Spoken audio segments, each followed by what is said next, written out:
అందరికీ నమస్కారం. వెన్నుపోటు అంటే గుర్తొచ్చేది చంద్రబాబు నాయుడు గారు. చంద్రబాబు నాయుడు గారికి మరో పేరు అని చెప్పుకోవచ్చు వెన్నుపోటు. మరి ఈసారి జరిగిన సంవత్సరం క్రితం జరిగిన ఎలక్షన్స్లో ఈ రాష్ట్ర ప్రజలందరినీ ఆయన చెప్పినటువంటి అబద్ధపు మాటలతో ఎంతలా వెన్నుపోటు పొడిచారో మనందరం సంవత్సరం నుంచి చూస్తూనే ఉన్నాం. అధికారంలోకి వచ్చి సంవత్సరం గడిచిపోయినా ఒక హామీ నెరవేర్చలేదు, ఒక పథకం అమలుపరచలేదు. కనీసం నిరుద్యోగ భృతి అన్నారు, అది కూడా ఇవ్వలేదు.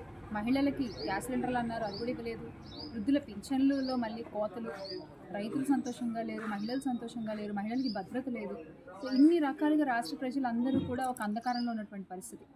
మరి వీటన్నిటినీ కూడా నిరసిస్తూ ఈ కూటమి ప్రభుత్వాన్ని వ్యతిరేకిస్తూ ఈ కూటమి ప్రభుత్వంలో జరిగేటువంటి అరాచకాలన్నింటినీ కూడా గొంతెత్తి చెబుతూ ప్రతి జిల్లాలో కూడా జూన్ 4వ తారీఖున వెన్నుపోటు దినం నిర్వహించాలని చెప్పి వైఎస్ఆర్ కాంగ్రెస్ పార్టీ నిర్ణయించడం జరిగింది.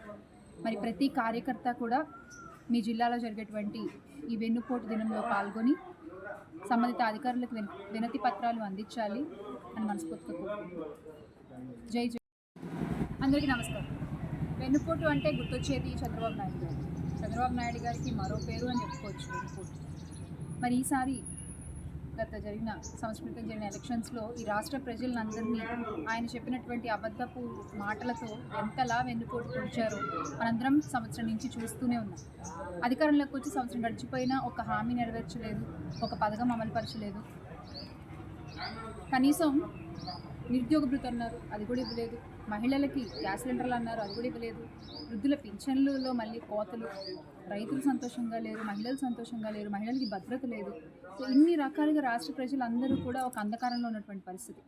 మరి వీటన్నిటినీ కూడా నిరసిస్తూ ఈ కూటమి ప్రభుత్వాన్ని వ్యతిరేకిస్తూ ఈ కూటమి ప్రభుత్వంలో జరిగేటువంటి అరాచకాలన్నింటినీ కూడా గొంతెత్తి చెబుతూ ప్రతి జిల్లాలో కూడా జూన్ 4వ తారీఖున వెన్నుపోటు దినం నిర్వహించాలని చెప్పి వైఎస్ఆర్ కాంగ్రెస్ పార్టీ నిర్ణయించడం జరిగింది.